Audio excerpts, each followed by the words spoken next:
it dries up, and then um, it dries up, and um, it'll go away. Your body will absorb it on its own. So if we're having some dropout, it's because I've changed my internet provider, and I'll try to continue on and maybe not go so fast so that it can catch up.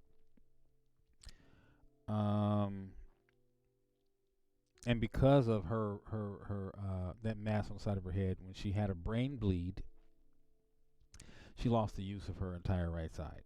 Okay, so her face has dropped, and um, she doesn't have the look that she used to have quite often. So I fed her. She hasn't been eating. Is what the deal is. She hasn't been eating, and she hasn't been drinking, and it's because she has pain in her throat. She can't. She's having difficulty swallowing. Okay, so I'm dealing with the hospital about getting her morphine for the pain, and also um, uh, having her food because she has a she has a pureed diet right now. Okay, if you can see that, I'm trying to show you. So they put her food in a blender and they blend it up into since she can't eat solid things, they make it like that, so we're able to get it into her, right? But now she's having difficulty even swallowing that. So I went through there and I had a smoothie, and the smoothie was cold, and it was moringa leaf, which is a natural cancer killer. Take notes. Take notes. Moringa leaf is a natural cancer killer. The Food and Drug Administration will not allow the plant to grow in the United States because they know it'll knock off their chemotherapy and radiation treatments, which they want to charge you $97,000 or more for. Um, so it had moringa leaf, it had hemp seed in it, it had some yogurt, it had bananas, some raisins, some apple juice, right? And it was cold, and I took it with me. That was my breakfast. It was, and I had went to work early, and I didn't need to be there.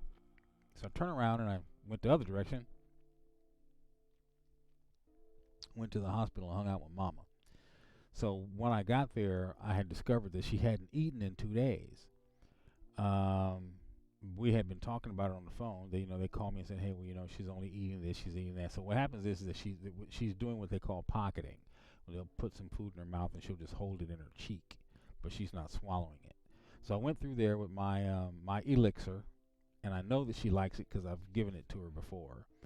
And so I got a straw, and I capped the end of the straw, and so the straw is like so long, and you stick it down in something, you cap the end of it, and you pick the straw up, and it's got about that much in the bottom. So I got that into her mouth, and I let go, and as soon as she felt it, she was taking it, and so she, knocked off, a good portion of. I had a little, plastic cup kids drink out of. She knocked off about that much. The cup is about that big around, and she knocked off about that much of it. So she was getting it in her. I said, okay, so you're having problems swallowing, but this cold stuff must feel good going down your throat, and it's of a consistency because it's liquid. She's not just holding it. She's going ahead and taking it down. She can feel that it's not food, and so even blended. So she went ahead and swallowed it. So I was getting that in her. So I had a consult today at the facility about her care. Okay, so this is always tough for me, but it was about her care, and so we were discussing this.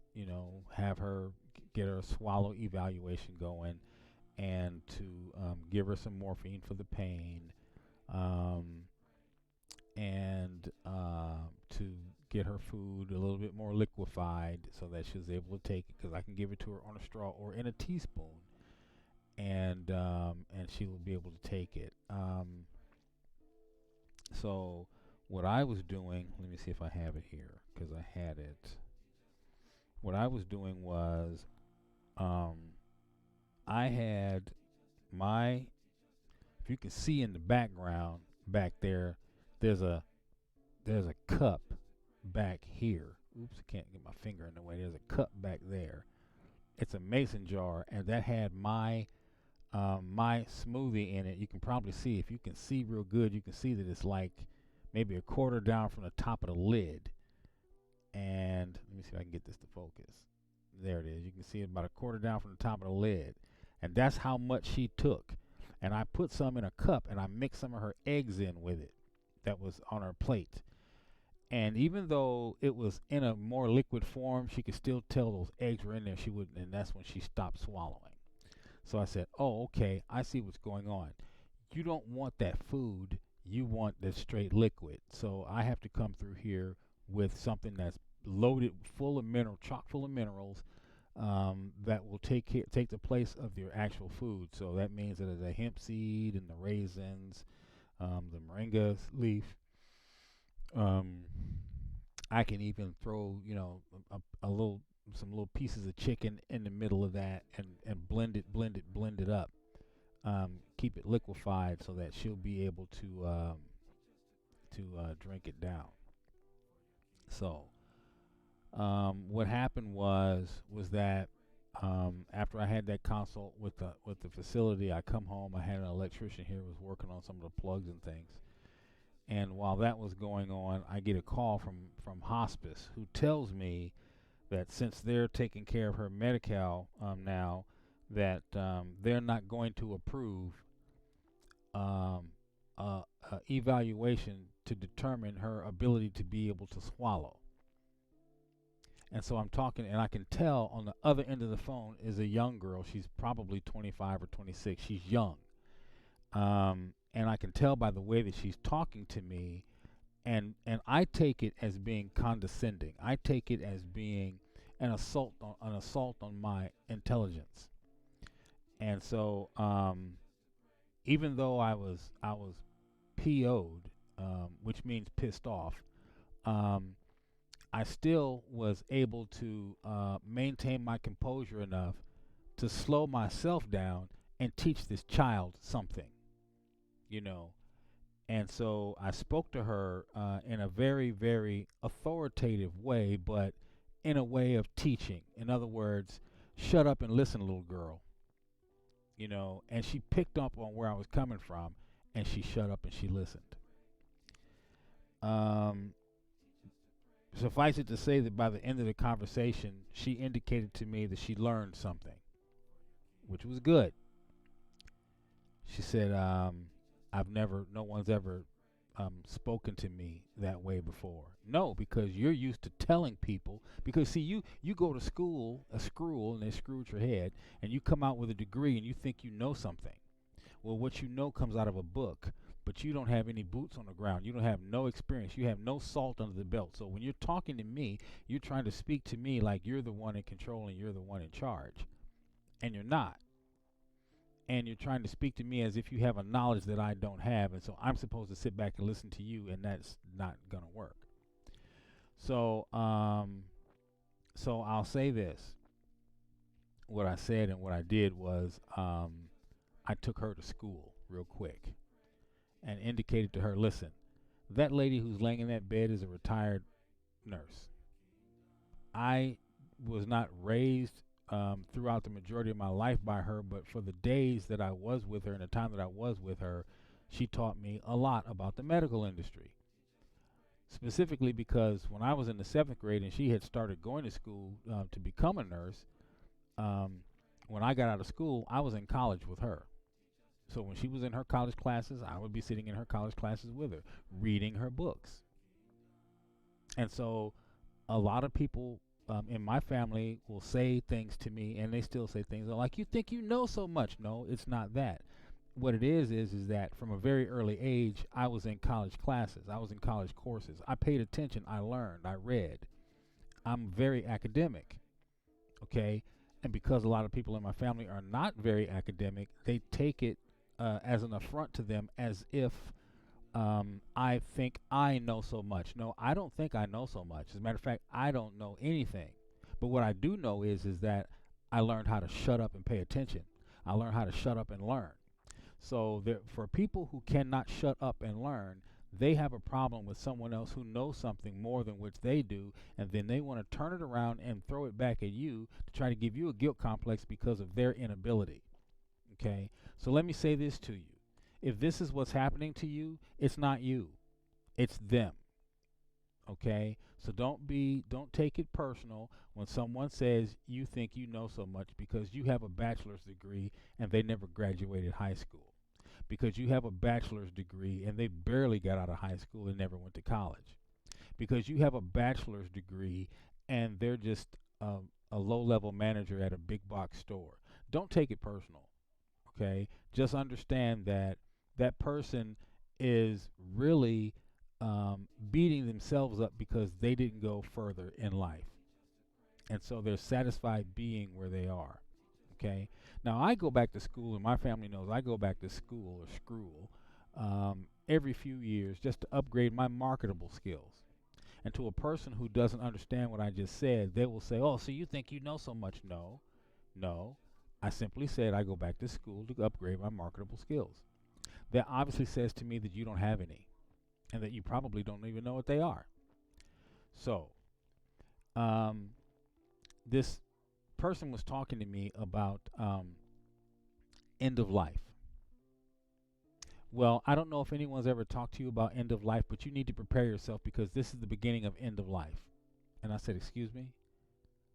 I said, "How did we go from not being able to swallow to end of life?" "Well, this is what happens when people are getting ready to die." I'm like, "No, this is not what happens when people are getting ready to die." I said, "I've known my mother for 58 years. And in those 58 years, I know her facial expressions. I know her moods, her mood swings, even in the condition that she's in right now. I can tell you she's having difficulty swallowing. That doesn't mean she wants to die. That just means that she has difficulty swallowing. Where do you come off trying to talk to me about the fact that my mother is trying to die? She's not trying to die. She's having difficulty swallowing. I'm there in the hospital with her all the time. You're not. So you can't tell me, about something that you've read in a book and you haven't experienced it on the ground. You have no salt under your belt. You have no seasoning." I said, "Listen, well, she's stuck in her own mind." I said, "Yeah, I've been stuck in my head too when I had a stroke." I said, "But that doesn't mean that a developmentally disabled person who's inside their body, and because they can't control that body, does not mean that that spirit and that soul that's looking at you from behind those eyes is not relevant. You're so busy looking at a body, you don't understand that the person that's inside that body is very relevant. I can tell you because I've been that person inside of that body when I had a stroke and couldn't control this body. I was looking out of these eyes. I've said this before. I was looking out of these eyes and I couldn't control this body. Doesn't mean that I was not in there screaming for help, help, help. But nobody could hear me. No one could hear me. And so because this movie came out and they have a scene in it, I suggest you watch Get Out. Because when she was sitting there stirring the glass, looking at him in the chair, and then she said, "Sank." And he fell away like this. Okay? He disconnected from the body, and all of a sudden, you see what you see. See, you're looking at it as entertainment, but what you didn't see was you saw his soul and his body. His soul disconnected. He was no longer sitting up front in control. He was not in control. He fell away. And then he was looking out of his eyes like windows. That has happened to me twice in my life. So I can tell you that the person that is inside that body is very relevant. I know because I've been there. Shut your damn mouth if you don't know what you're talking about. Don't tell me that it never happened to me. Your ass was not there. I was. When the priest walked in the room, he was expecting to see somebody twisted like this because it said stroke. And he walked in the room and he saw me dancing. He stepped back out of the room and looked back over the door because it said over the door, it said stroke patient. He was like, "I think I walked in the wrong room. You're supposed to be having a stroke." I said, "Well, no, Padre, this is probably what the Father wanted you to see." So as I was explaining to these people, this does not mean end of life. This just means a person is having difficulty swallowing. Now, if my mother is going to expire, she is going to expire. And there's nothing that any of us can do about that. But just because you're having difficulty swallowing does not mean that you're ready to die. And I'll say this because the medical industry, again, I'll say this because A medical industry, they have a view on end of life specifically when it pertains to people of color. So you're talking to me, a Hebrew, about dying. I said this to her.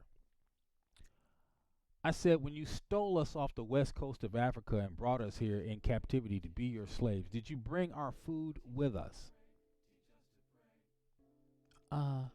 No. I said, so what makes you think by living off your Western diet that we won't have so many chronic diseases and illnesses? Do you understand that our physiology is completely different from yours? She was silent. I said, I've spoken to doctors personally who will admit to what I've just said to you, that our physiology is different from you. I said, listen, a melanated woman's iron runs lower than your typical Euro Gentiles woman. I said, so when a doctor does a study on her, they'll say your iron is low, and they'll use the standard of a Euro Gentile to say that her iron is low. No, our iron is naturally, that's who we are. Our physiology is different from yours. And doctors know this, but they don't want you to know this. This is why she said when she got off the phone with me, I learned so much today. You're damn right you did, because you thought you knew so much, and you got the wrong Negro on the wrong day. That's what happened. Okay, you got the wrong Negro is a Spanish word for black. Okay, if you have a problem with that, when we were first brought to this country in captivity as prisoners of war, what did they call us? I can show it to you on my birth certificate. It says Negro. Whenever I use that word, white people laugh. They're not really white. We've already talked about that construct. But those European people laugh. When they hear me say Negro, they because it's like, wow. See, they're so scared to say it. It simply means black. The word in Spanish is negron. It means black. So when you say you take the N off of it and just say Negro, it still means black. It's a Spanish word. Okay? So I'm saying that to say this is that there is a definite spiritual agenda to knock off the man of color, the melanated man here in the world, period. In the world, period. Not necessarily here in the United States, but in the world, period. There's an agenda all around the world, and it has been. It has been since we fell away from our Most High. So I'm going to show you something just because we need to see this. Now, I am going to take you into the let me go here first. Let me just do this first. Where is it? That's not it. Let me do this. Where did I put it? Oh, here it is. Here it is right here. We're gonna go into. Let me get that open for you first. Yeah, we're gonna go into the Hebrew Israelite scriptures. I need to show you something. First of all, understand that in the house of Israel there are 12 tribes, and of primarily the majority of the tribes that were brought here, of the tribe that was brought here in the Americas during the transatlantic slave trade, was of the house of Judah. I have shown you guys this on the map before. I'm not going to go backwards. The king, there was a papal bull done by the Pope called Dum Diversus. Look it up. And he said that only people that look like me could be used ever as slaves. And he gave them the right to go from country to country, land to land, enslaving and robbing and pillaging and raping anyone who did not line up with their Roman Catholic Christianity. They were converting people by the sword. So if you're a Christian, it's because you were taught to be a Christian. It's not who you were. It's not who your people were, your family come from. We were the children of Yahudah, the Yahudim, from the tribe of Judah. Now, I'm going to show you something. This is in the Hebrew Israelite scriptures. This is the Testament of Judah. This is the Testament of Judah, and it is chapter 18 from the Testament of Judah. And this is Judah himself, which the tribe was named for, talking to his children right before he died. This is out of the Hebrew Israelite scriptures. This is the Apocrypha. Now, the King James, I had a picture of it up. I'll show it to you later. It doesn't really matter. I've showed it to you in other videos. But anyway, 18 and 1. And I know what evils you will do in the last days. What last days is he talking about? He's talking about the last days, the days before the Yeshua HaMashiach will arrive again, the last days. Because when you read about certain things that go on in Scripture, it says, like in Daniel, it's like, Daniel, write this down. This is not for this time, but it's for a latter time. Well, children, we are in that latter time. We are in those last days. He says, I know what evils you will do in the last days. Beware, therefore, my children, of fornication and of the love of money, and hearken unto Yehuda your father. Now, this is an extra biblical book written in Hebrew that was broken down by Jediah Melech from Kai Yeshua. I would suggest that you get your hands on a copy and start to study out these things. The Catholic Christian Church has told you that you don't need to read the Apocrypha. You don't need to read any of the other books. They want to keep you completely locked in the New Testament, because when they can keep you locked in the New Testament, they can control the narrative and they can make you understand that there is nothing else out there for you, when actually all of these books that were written in Hebrew were there for you to read, because all of the disciples, there was no New Testament during the time of Yeshua walking the planet and the New Testament and the disciples. There was no New Testament. All they had was these older books by other writers and the Torah, the law, and the prophets. That's all they had, the books of Moses and all of these other books. They had the books of their fathers in scrolls, and this book of Judah is one of them. Okay? If you had had this when you were younger, you would understand what the Roman Catholic Church is doing to you today by forcing you and making you convert to Christianity. You're not a Christian. You're not a Christian. Nobody on this planet is a Christian. The Rome created that Christianity. Rome created Christianity from books that were not theirs. Okay, so verse 2, beware, therefore, my children, of fornication and the love of money. What drives this economy and this society today? Sexual immorality and the love of money is what drives America's economy today. Okay, I was watching a video, it's on YouTube, and you can see Joe Biden. I've talked about this before. Touching and feeling on everybody in plain sight. A pedophile knows how to touch somebody in just the right way. I watched this man handling the breasts of a 12-year-old girl while it was during a picture shoot, and the way that he was doing it, nobody even picked up on it. The first time I saw it, I never even picked up on it. I saw him kissing on the girls and sniffing their hair in the whole nine, and I watched this one girl like she's, like, get off me, like type of thing. But he had his hand across her shoulders. Okay, and this was crazy. He had his hands across her shoulders, but his hand was so far down right here. Well, this hand was up here, but this one was down right here, and he's taking the picture. But he's copping the feel, and every now and then you can see his fingers do, these little slight little moves. I'm like, he's feeling on that little girl. Look at that pervert. I just watched this last night, and I never saw it like that before. But Joe Biden, yes, he's a pedophile. Little girl. She didn't even have any breasts, and he was feeling on her. Beware, because therefore, my children, of fornication and the love of money, and hearken to Yehuda your father. For these things withdraw you from the Torah of Elohim, and blind the inclination of the soul, and teach arrogance, and permit, which is suffer, not a man to have compassion upon his neighbor. They rob his soul of all goodness, and oppress him with toils and troubles, and drive away sleep from him, and devour his flesh. Why is it drive away sleep? Because in his sleep all he can think about is sex and money. Fornication is sex. That's sexual lewdness. It's you talking about it. He's thinking about having little girls. and the whole nine. It devours his flesh. And he hindereth the sacrifices of Elohim, and he remembereth not the blessings of Elohim. He hearkeneth not to a prophet when he speaketh, and resenteth words of godliness.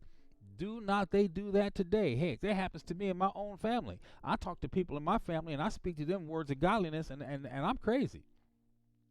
I'm the crazy one. They tell me that I don't know what the heck I'm talking about. Shut up. My mother used to say to me, okay, before all this, she would say to me, okay, Uncle Charles. And I said, oh, Uncle Charles was a wise one too then, huh? So that means that you didn't even like what he had to say. Apparently, Uncle Charles used to say the same things to you, and you couldn't tell him to shut up because he was an uncle. You could tell me to shut up because I'm your son. But you'd be like, okay, Uncle Charles. I'm like, oh, okay. All right. So that just let me know. See, I come from a long line of musicians and preachers, and it just lets me know that every now and then a straight one will show up. Okay. So I must be one of those straight ones, that won't compromise his morals and live sideways inside of a lie and convert to Christianity. Because I choose to read my scriptures and try to understand what the Most High is saying to me through them, and then try to live my life accordingly. That's what this is saying right here. The fact that they kicked the Torah to the side. See, in verse 3 he said, for these things withdraw you from the Torah. What's the Torah? The law.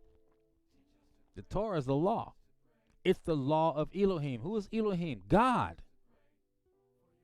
These things withdraw you from the law of God and blind the inclination of the soul and teach arrogance. You're so arrogant that you won't even adhere to the law. That means you're lawless. And suffer or permit not a man to have compassion upon his neighbor. I'd rather look at you and see you in your troubles and be like, oh, that's what you get, Negro. They rob his soul of all goodness and oppress him with toils and troubles and drive away sleep from him and devour his flesh. And he hindereth the sacrifices of Elohim. What's the sacrifices? The temple that we're in, we're supposed to offer it up like a daily living sacrifice for this temple that we're in. This is the temple that is hewn without hands. This is the temple that he wants to live in. This right here. Know ye not that your body is the temple of Yehovah? Know ye not that your body is the temple of Elohim, and you're supposed to keep it like it's the temple? Hey, look, we all fall short of the graces every day. We all do. I do. I am not guiltless. I am not sinless. We all fall short. But we have an advocate, a worthy advocate, Yehovah, to Yehovah. And his name is Yeshua HaMashiach. I'm sorry if I'm about to bust your bubble. There was never no little white, scrawny looking haired dude named Jesus the Christ. That's made up by the Roman Catholic Church. That dude never existed. The story is true, but the person that got replaced is not. They put this guy in your face and took this guy away. They never want you to know that this guy ever existed, so they give you this guy, and they make you worship him. Now listen, the first thing that the Ten Commandments tell you is not to have any other gods before him, right? Tells you that you're not supposed to worship any other gods, right? So why are you praying to statues? Why are you doing 15 Hail Marys? You're not supposed to be praying to Mary. Is there not a statue of Mary? Why you got to pray to St. Luke and St. John and St. Mark, and are there not statues of them? So then if you're praying to them, are you not putting other gods in front of him as he told you not to do in the Ten Commandments? See, this is how you have to think. So if I'm not supposed to do this, then why am I doing this over here?